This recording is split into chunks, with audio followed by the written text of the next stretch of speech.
if you're from Kentucky, because, well, it's kind of nice. It's really nice, actually. Man, this bike sucks for not having mirrors.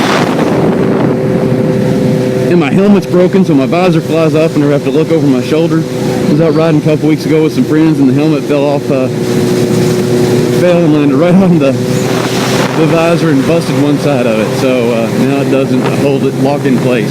So if I have to turn around and look at something, like whenever I'm riding this bike, then I have to hold my visor down so it doesn't fly open and fly off, because I caught it yesterday, which kind of sucked.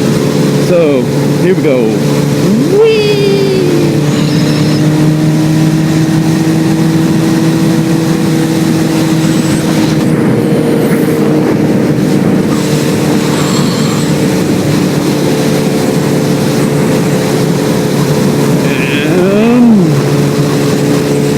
That wind feels good.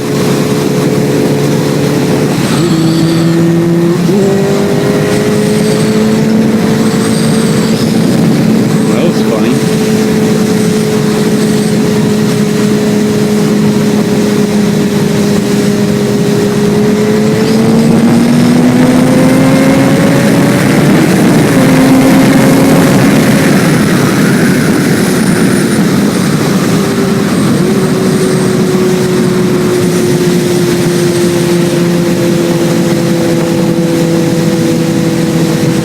So I will say, the Blackbird, power-wise, feels an awful lot like a modern 600 or 750.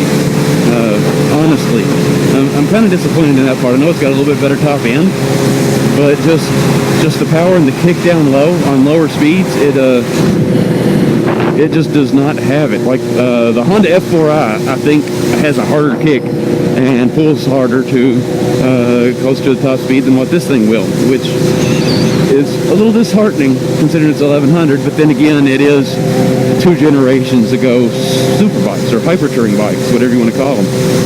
And so anyway, here we go. We're almost to the shop. You come down, you come around this little left-hand turn here, and then you see the church, and it's like, oh, I'm almost there as soon as I come around this right-hand bend. And so we come around this right-hand bend eventually, and it's gonna be, oh, it looks like it's gonna be 5 miles, because there's the shop, and that's at 5 miles from the 4-way stop. So there we go, folks. 5 miles to Green's Motorcycle Salvage. Come down and hang out with us.